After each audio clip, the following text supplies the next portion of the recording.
Assalamualaikum warahmatullahi wabarakatuh.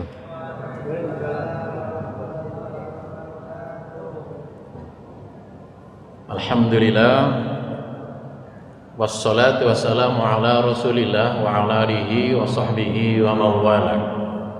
Raditu billahi rabba wa bil islami dina wa bi muhammadin nabiyya wa rasulah.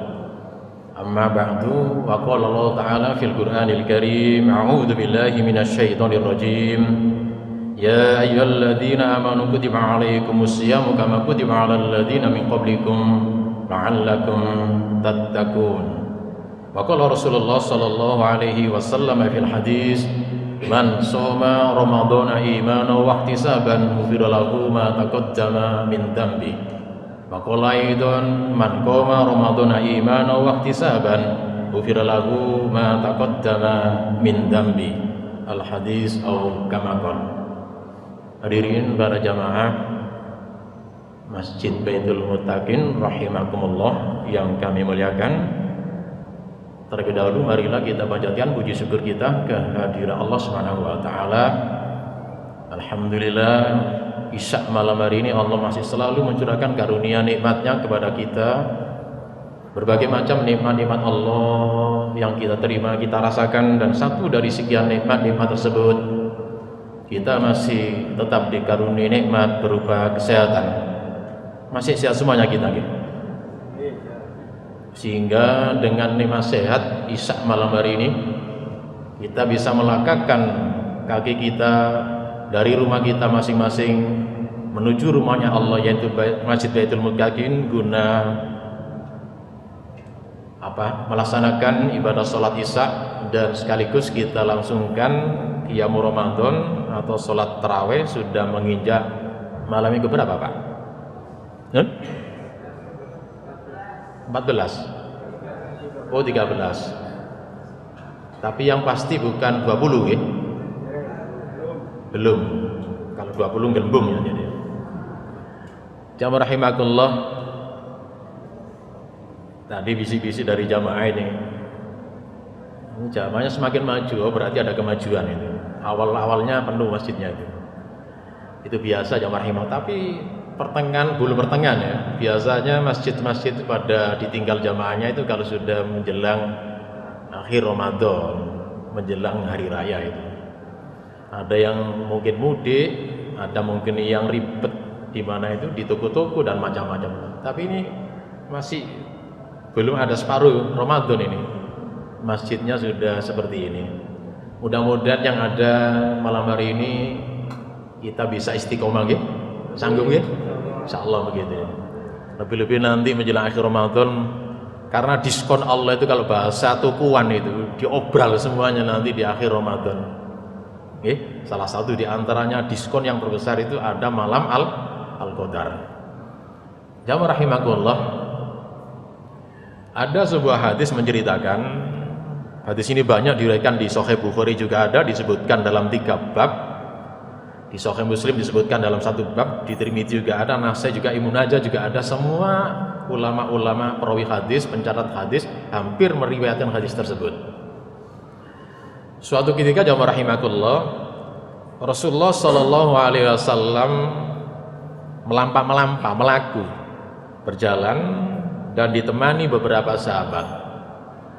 Di antara sahabat yang meriwayatkan hadis di antaranya Ibnu Abbas. Ini salah satu perawi yang menceritakan perjalanan Rasulullah tersebut.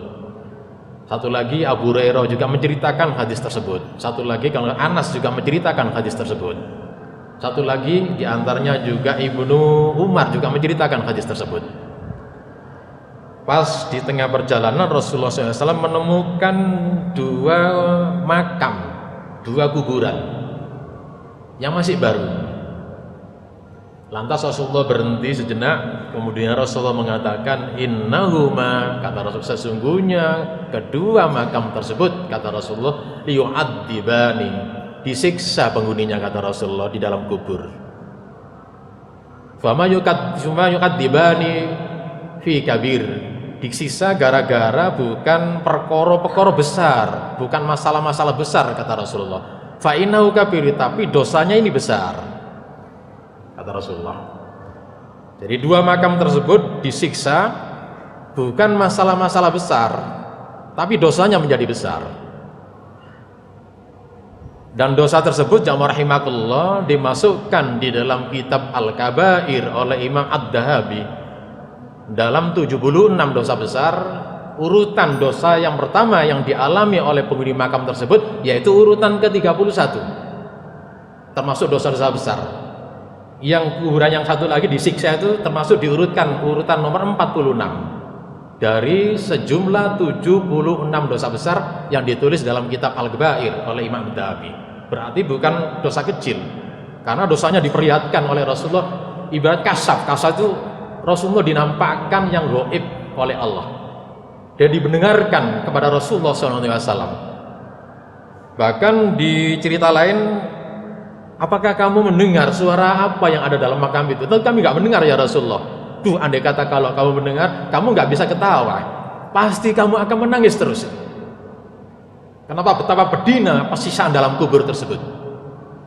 Lantas Rasulullah menceritakan jamaah rahimakumullah, amma ahaduhuma itu fakana la yastatiru minal baul. Adapun satu dari kedua makam tersebut diantaranya adalah gara-gara diantaranya masalah-masalah ketika kencing, ketika pipis, pis-pisnya itu tempatnya buka-bukaan, tidak ada tutup. Dalam bahasa hadis la yastatir. Memang letterlek bahasanya begitu. Dalam Sahih Bukhari kadang-kadang disebutkan dalam lafaz lain beda itu. Di Ibnu Majah disebutkan la yastanji, di Khuzaimah disebutkan la yastabra, dengan versi yang berbeda-beda. Yang artinya jamaah rahimakumullah,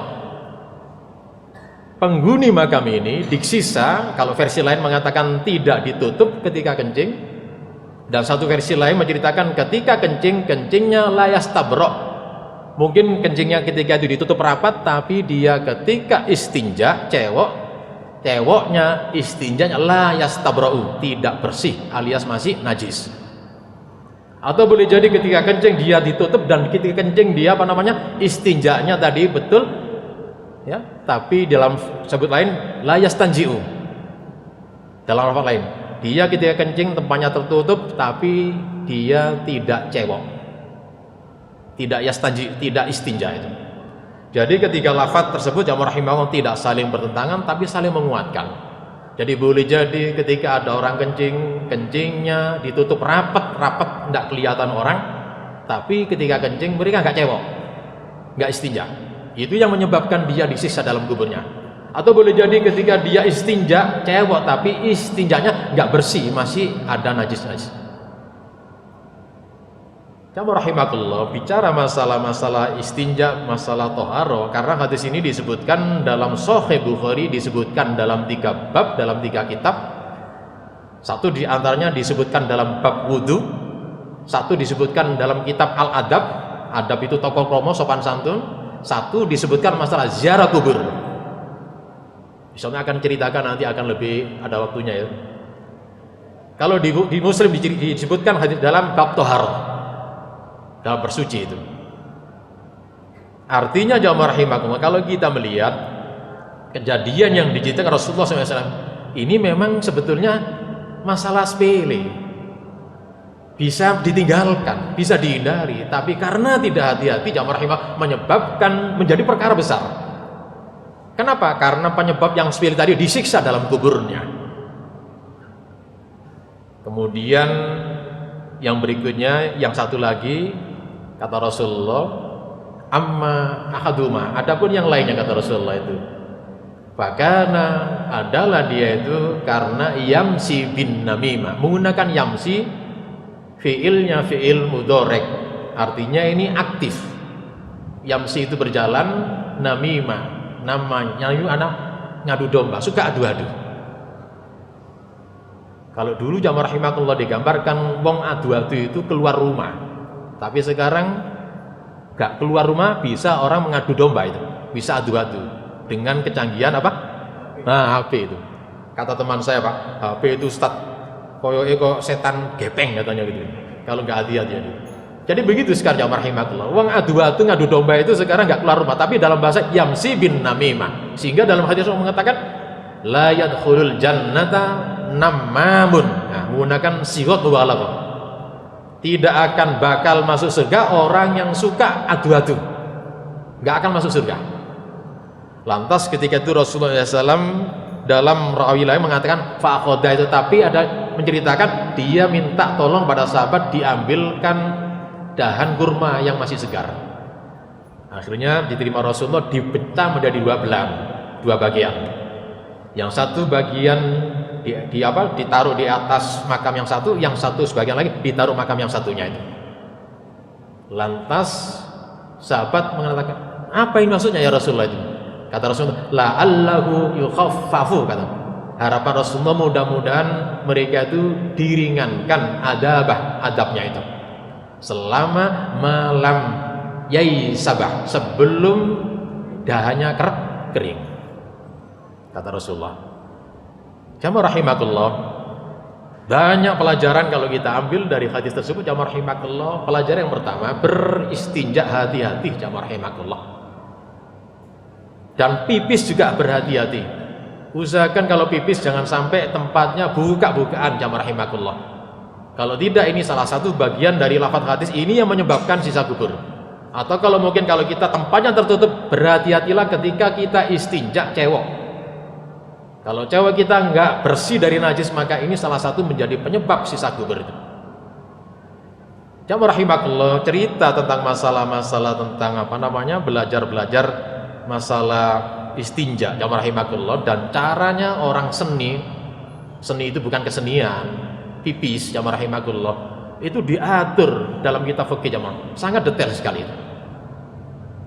Pipis pun nyun sewu, kalau laki-laki mungkin sama dengan perempuan, tapi cara ceweknya berbeda, cara istinjanya berbeda. Usahakan duduk, tapi ulama mengatakan duduk ini tidak menjadikan wajib, ini merupakan adab. Karena hukum kencing berdiri ini menjadi perdebatan di kalangan ulama atau terjadi khilafiyah. Tapi yang jelas tidak ada satupun ulama mengatakan kencing berdiri diharamkan, tidak ada. Sebagian mengatakan dimakruhkan, tapi yang kuat jamaah rahimakumullah, kencing berdiri itu jawas itu dibolehkan. Karena dua hadis yang kuat, yang satu diceritakan oleh Bunda Aisyah, siapa yang menceritakan bahwa Rasulullah pernah kencing berdiri, maka cerita jangan kamu benarkan. Itu kata Bunda Aisyah, tapi hadisnya boten kiat, tidak kuat, tidak sahih. Ada yang mengatakan hasan. Sementara hadis yang diceritakan oleh Hudzaifah ketika dalam perjalanan Rasulullah minta izin, kemudian Rasulullah menuju tempat sampah, Rasulullah kencing, tidak diketahui oleh para sahabat, ternyata kencing di sana sambil berdiri ketika itu Rasulullah. Ini lebih sahih hadisnya itu. Di Bukhari ada, di Muslim ada. Sehingga pendapat yang mutamad, yang rajih, yang kuat, yang kita pegang adalah bukan dilarang kencing berdiri, tapi dibolehkan. Makanya masing-masing berkembang sekarang itu tempat pipisnya bapak-bapak kayak itu. Ada yang apa? Nah, tempatnya berdiri. Betul normal banget. Tapi hati-hati, jangan sampai nanti termasuk ibu-ibu juga saya dibolehkan berdiri, tidak ada larangan. Tapi hati-hati. Karena kerannya ibu dengan bapak kan beda itu. Nggih napa mboten itu? Beda itu. Hati-hati kalau ibu kalau berdiri, kalau enggak kan nyuprat kabeh jadi itu. Isok ngewes kabeh sarnya jadi itu. Tidak apa-apa istilahnya. Tidak ada larangan secara mutlak. Satupun ulama tidak ada mengatakan bahwa kencing berdiri baik laki-laki maupun perempuan diharamkan, tidak ada. Yang banter hanya sekedar dimakruhkan, itu pun sedikit. Yang kuat adalah yang muktamad, yang kita pegang, yang rajih adalah jawas, dibolehkan. Jamaah rahimakumullah, itulah tentang masalah hukum kencing. Cara cewek ngoten jamaah rahimakumullah sewu, cara istinjanya. Kalau bapak istinja tidak cukup disiram. Nyun sewu, zakari panjenengan sebelum disiram nyun sewu dipelurut-pelurut. Mboten onani lho ngoten niku lho. Dipelurut-pelurut supaya tuntas. Nanti kalau sudah terakhir disiram. Nah, setelah disiram ini ikhtiar. Ternyata panjenengan nyusul pakaiane mungkin sidi panjenengan, sempake panjenengan atau sarunge panjenengan ketika sholat ada basah, kemudian panjenengan misalnya dibau karena hoe nyun sewu. Itu kan ada pengaruhnya nyun. Namanya alat vital itu kalau di apapun kadang-kadang masih bau pesing. Ngoten niku najis, tapi najisnya tidak membatalkan panjenengan sholat. Kata Imam Malik, ini najis yang dimaafkan, maafu najisnya kata dia. Betul normal apa? Gak usah dibalain lagi itu. Panjenengan kalau sholat, ketika menjumpai sempake panjenengan, sidine panjenengan atau sarungnya celana panjenengan, ketika habis sholat ternyata ada basah, tapi cucinya tadi sudah seperti tadi itu. Ya peluru-peluru hati-hati cara mencucinya, mboten nono, mboten batal panjenengan itu. Tapi itu ibu beda nggih, nyun sewu paling. Ibu-ibu mboten dipeluru mboten apa. Farjinya ibu-ibu nyun sewu dipenek-penek bagian atasnya itu, atau dipijet-pijet, atau ditepuk-tepuk bagian atasnya itu. Dan nyun sewu ibu-ibu lubangnya ya harus dibersihkan ngoten niku, baru disiram. Nah, ternyata panjenengan ketika pakai CD atau pakai pakaian-pakaian panjenengan ternyata ya pas sholat basah kok nyun sewu ambuni pesing, jelas itu najis. Tapi najisnya tidak membatalkan panjenengan sholat. Kenapa? Najis ngaten iki dimaafkan, ma'fu. Itu pendapat ulama. Jamaah rahimakumullah, itulah bicara masalah kebersihan, toharo atau istinja dari kencing kita. Kemudian jamaah rahimakumullah, tentang masalah hukum ziarah kubur. Waktunya berapa menit, Pak? 17 menit ya? Maaf ya, biasanya itu ini agak. Tentang masalah hukum ziarah kubur, ini juga terjadi perdebatan yang panjang di kalangan ulama, khususnya bagi laki-laki. Ada sebagian mengatakan disunahkan, ada sebagian mengatakan tidak, mubah, lihat ilatnya. Tapi yang jelas jamaah rahimakumullah, dasar perintah ziarah kubur itu hadisnya kan diawali kuntu nahiakum an ziaratil kubur. Awalnya kata Rasulullah, kami ini melarang kamu ziarah kubur. Dilarang oleh Rasulullah. Kemudian fazurha, sekarang ziarahlah. Kenapa? Fa inna ziyaratul kubur lidatul maut atau lidatul akhir. Karena ziarah kubur ini ilatnya, maksudnya adalah untuk mengingatkan pada kematian, untuk mengingat pada kehidupan akhirat. Kata ahli usul mengatakan, kaidah usul mengatakan, apabila ada perintah al-amru ba'dan nahi al-ibaha. Amar perintah ketika setelah larangan baru diperintahkan, maka perintah ini bukan sunnah, apalagi wajib. Ini sekedar mubah. Tapi mubah ini bisa menjadi sunnah, bahkan menjadi haram kalau tujuannya ziarah kubur salah. Maksudnya ziarah kubur keliru itu. Ini ilat. Jadi bisa menjadi sunnah tergantung tujuannya apa ziarah kubur. Kalau lihat teksnya hadis, ziarah kubur yang salah satu tujuannya adalah untuk mengingat pada kematian, untuk mengingat kehidupan akhirat. Maka dalam buku tuntunan kita bagi orang Muhammadiyah kan punya buku tuntunan ibadah itu, yang disebut dengan apa? HPT. Napa HPT niku? Himpunan Putusan Tarjih. Di sana ada kitab janazah. Dan dalam kitab janazah ada bab ziarah kubur, jamaah rahimakumullah. Jadi Muhammadiyah itu mboten anti-anti ziarah kubur, mboten dilarang ziarah kubur. Mboten alergi ziarah kubur Muhammadiyah itu. Karena ada dalam tuntunannya ada, tapi di sana ada beberapa syarat-syarat tuntunannya, di antaranya ziarah kubur yang pertama tujuannya tadi untuk mengingat kematian, untuk mengingat kehidupan akhirat, dan dilarang minta-minta kepada ahli kubur, dan juga dilarang menjadikan ahli kubur sebagai wasilah. Itu salah satu tuntunannya, tidak boleh itu. Justru kita ziarah kubur mendoakan ahli kubur, itu perintahnya. Jadi kalau dia ziarah kubur tujuannya kemudian kita mintakan ampun. Rasulullah juga sering ziarah kubur, yang rahimakumullah. Diceritakan oleh Aisyah, kadang-kadang Rasul bermalam, kemudian ketika itu keluar rumah, ternyata dilihat oleh Aisyah keluar di makam baqi. Habis sholat subuh juga begitu, Rasulullah cepat-cepat keluar ke makam baqi. Dilihat ceritanya, apa yang doakan? Doa Rasulullah di antara terkenal adalah Allah fil ya li baqi harqat. Ya Allah, ampunilah penduduk semuanya makam di baqi yang tempat-tempat ada tempat harqat apa tertentu itu. Ini umum jamaah rahimakumullah. Sering Rasulullah begitu. Kadang Rasulullah berdoa mendoakan personnya disebutkan itu. Contoh Rasulullah pernah mendoakan Ummi Salamah itu, Abi Salamah. Allahumma fil li Abi Salamah warfa' darajatahu fil mahdiin wasfa' lahu fi qabri wanwari fi wa khluq lahu fi aqibi. Itu personnya disebutkan Rasul. Ya Allah, mohon ampun ya Allah, ampunilah Abi Salamah ini dan angkatlah derajatnya pada tempat-tempat yang terhormat di sisimu ya Allah.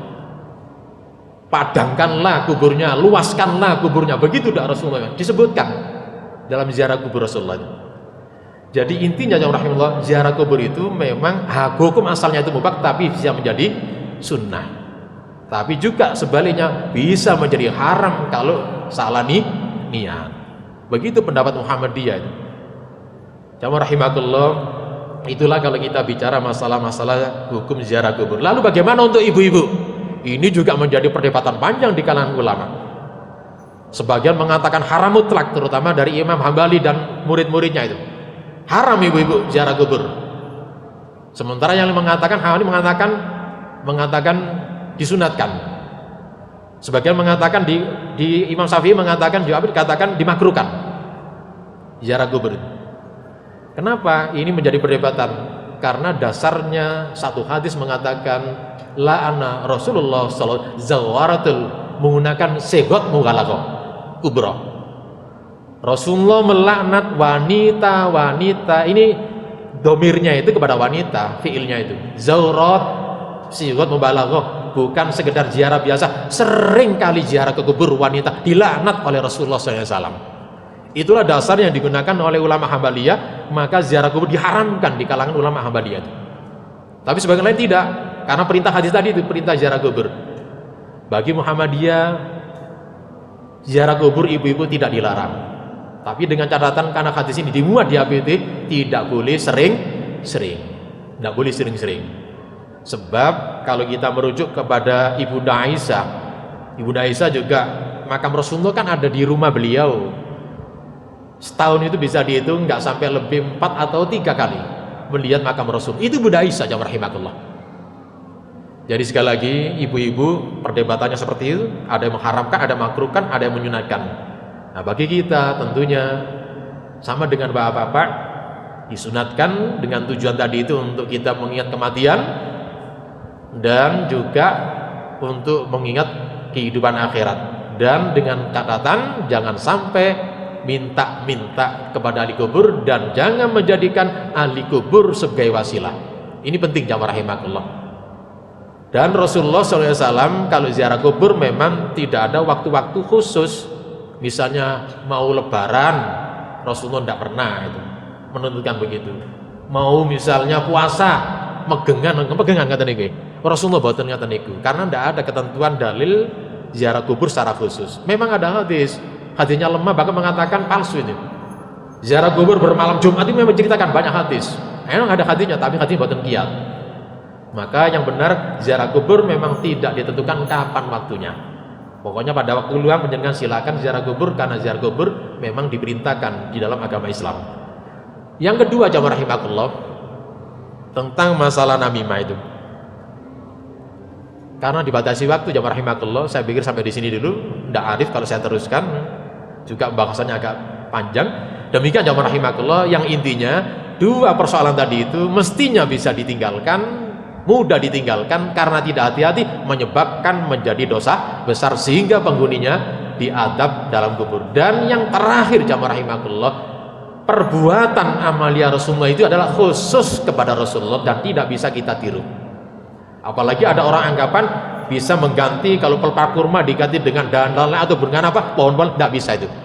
Dan dimaafkan tadi itu bukan selamanya. Ini adalah syafaat Rasulullah digantungkan kepada dahannya kurma tersebut. Setelah itu sudah tidak ada lagi. Dan tidak dilakukan selamanya oleh Rasulullah pada kuburan-kuburan yang lain. Dan perbuatan Rasulullah juga tidak ditiru oleh sahabat-sahabat yang lain. Artinya itu khusus kasuistik yang menimpa pada dua orang tadi itu ketika zaman Rasulullah. Jadi panjenengan mboten perlu niru-niru nggawa misale pohon gedang atau niku ditandur di atas makam dengan harapan nanti sampai tumbuh mboten saged ngoten niku. Ini khusus Rasulullah. Atau lain gedang napa yang umum itu? Kenapa? Kendi, ngomong kendi mana ngoten niku. Apalagi yang populer di Indonesia itu kembang kan sekar itu identik dengan nyekar itu. Jadi tidak ada tentunya seperti zaman rahimakumullah. Yang penting kita ada ziarah kubur, ya silakan menjenengan, dan tidak ada waktu-waktu tertentu. Dan ziarah kubur juga dituntun dalam HPT. Di sana juga ada tuntunan yang bagus. Monggo menjenengan pelajari, baca HPT tersebut. Demikian, kurang lebihnya mohon maaf. Terima kasih atas segala perhatiannya. Akhirul kalam billahi taufiq walhidayah. Assalamualaikum warahmatullahi wabarakatuh.